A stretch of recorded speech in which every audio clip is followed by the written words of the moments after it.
Assalamualaikum warahmatullahi wabarakatuh. Rabbi shrahli sadri wa yassirli amri wahlul 'uqdatam min lisani yafqahu qawli. Sahabat muslimah yang dirahmati Allah, menjadi seorang ibu adalah anugerah yang luar biasa. Di dalam Islam, posisi seorang ibu adalah sangat dimuliakan dan sangat dihormati. Rasulullah SAW bersabda ketika seorang laki-laki datang kepada beliau lalu bertanya, "Wahai Rasulullah, siapakah orang yang paling berhak mendapatkan perlakuan baikku?" Maka beliau Rasulullah SAW menjawab, "Ibumu." Orang itu pun kemudian bertanya lagi, "Kemudian siapa wahai Rasul?" Rasul menjawab, "Ibumu." Orang itu bertanya lagi, "Lalu siapa ya Rasul?" "Ibumu."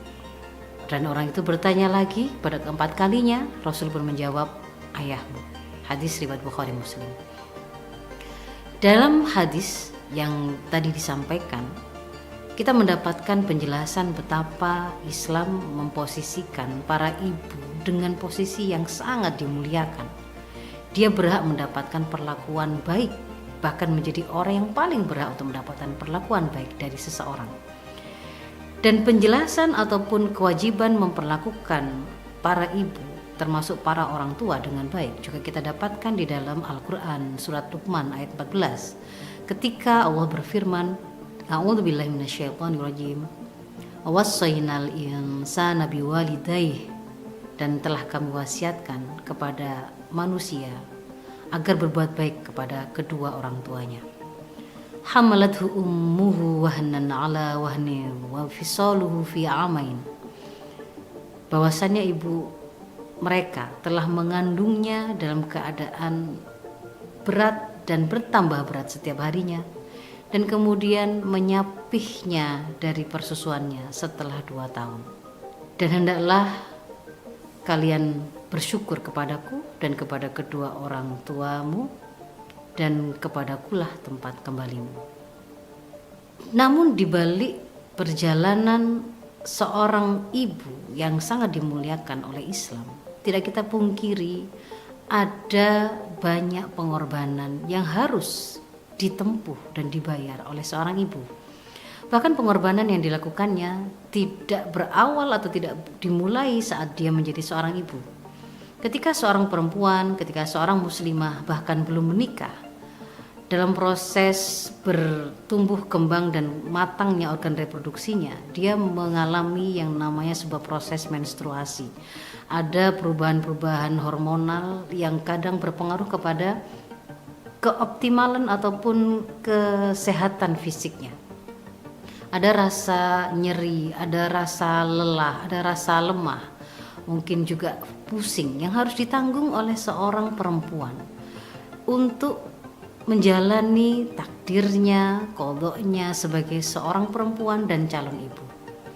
Demikian pula ketika kemudian seorang perempuan tadi menikah, kemudian menjadi seorang ibu dan harus melahirkan. Ada sebuah fenomena pasca melahirkan, kondisi emosional ibu yang sangat labil, yang ada kalanya membuat dia menjadi kadang-kadang sangat sedih, kadang-kadang merasa kelelahan, kadang-kadang dia merasa putus asa atau galau berkepanjangan, yang kita kenal dengan kondisi baby blues.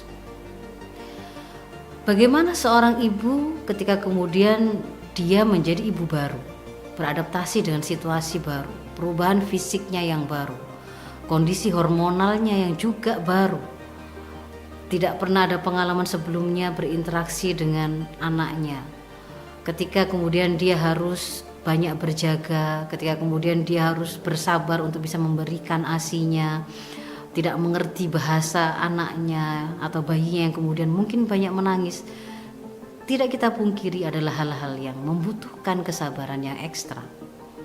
Sehingga bagi seorang muslimah, ketika kemudian dia menyadari bahwa itu adalah kondisi yang harus kemudian dia lewati, maka ada hal-hal, ada tips-tips atau langkah-langkah yang kemudian mungkin bisa ditempuh oleh para ibu, para muslimah, agar mereka tidak jatuh pada kondisi baby blues yang baik ringan maupun berat, yang sangat kemudian berpeluang membawa dia membahayakan dirinya maupun bayinya.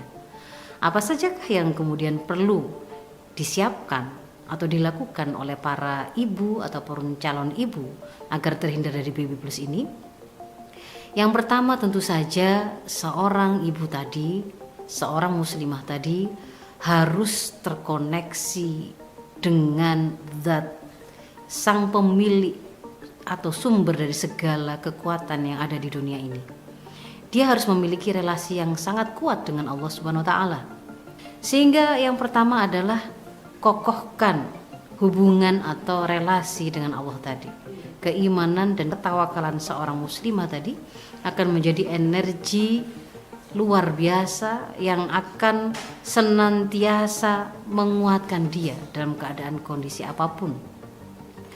Pada saat dia mendapati bahwa pasca melahirkan kondisi melelahkan ini dia pahami sebagai sebuah ujian, maka dia paham betul bahwa segala bentuk kesulitan, segala bentuk pengorbanan ataupun kesakitan ataupun ketidakenaan apapun yang dia hadapi karena mengiringi proses atau tanggung jawab dia sebagai ibu baru tadi, dia pahami bahwa itu semua adalah salah satu bentuk ujian yang diberikan oleh Allah.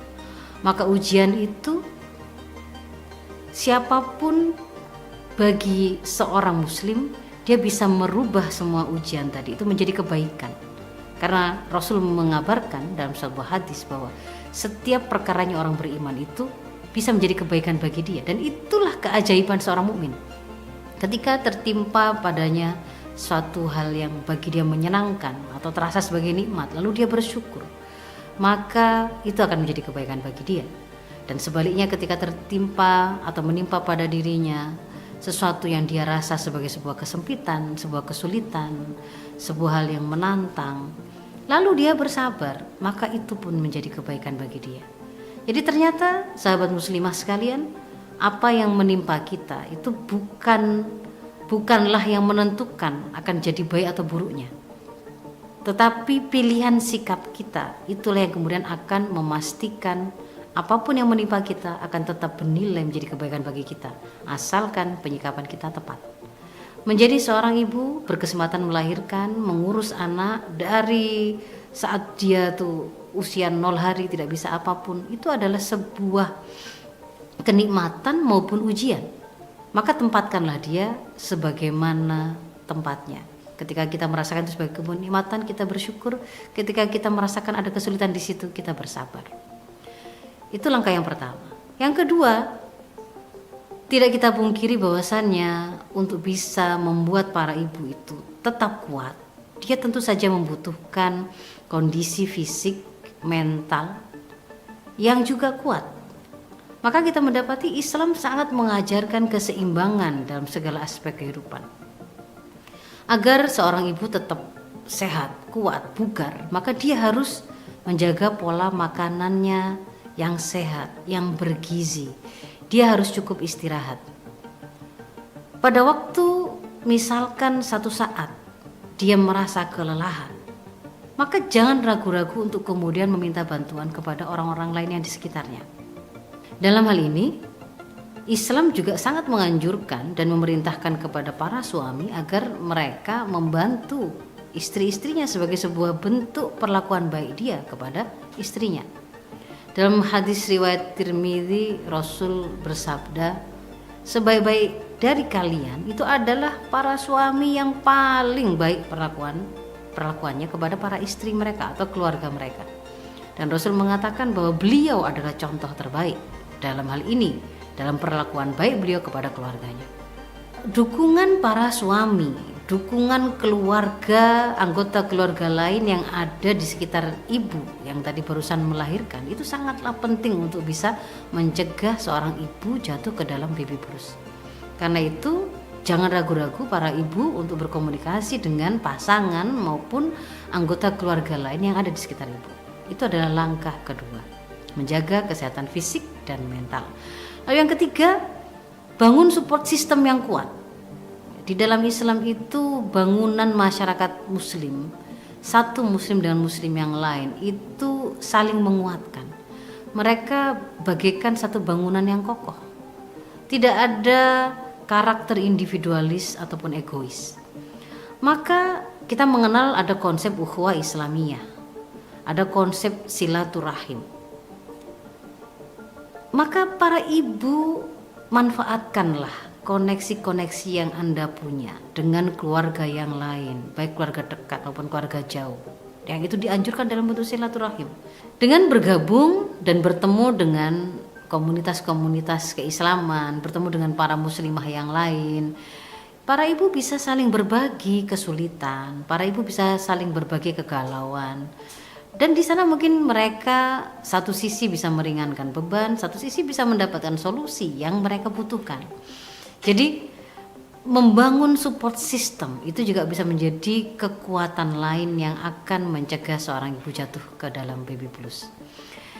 Yang keempat, jangan lupa bahwasannya Rasulullah itu mewasiatkan kepada kita bahwa sebaik-baik tempat bersandar, sebaik-baik pihak yang diandalkan, meskipun kita punya support system yang baik, tetap terbaik sandaran itu adalah Allah. Maka ketika kemudian ada kesulitan apapun, kembalilah kepada Allah. Wasta'inu bis-sabri was-shalah. Salatlah, mintalah tolong kepada Allah, mintalah dikuatkan di sana. Iringi dengan setiap ikhtiar yang kita punya dengan doa, agar kemudian Allah memberikan kekuatan, kemudahan, dan keberhasilan, juga keberkahan pada setiap ikhtiar yang kita lakukan. Demikian sahabat muslimah, para ibu, para calon ibu, menjadi seorang ibu, kita sudah pahami adalah sebuah tugas yang sangat mulia, peran yang sangat penting, dia menjaga kelangsungan generasi, maka para ibu haruslah sehat. Semoga Allah SWT memberikan kepada kita ketenangan, kesabaran, kekuatan, kemudahan, keberhasilan, dan juga keberkahan dalam setiap ikhtiar yang kita lakukan untuk menyempurnakan kewajiban kita sebagai seorang ibu. Amin ya rabbal alamin. Sahabat muslimah, kita adalah umat Muhammad. Kita memiliki satu risalah, berdakwah Islam kafah. Afu minkum ihdinas siratal mustaqim. Assalamualaikum warahmatullahi wabarakatuh.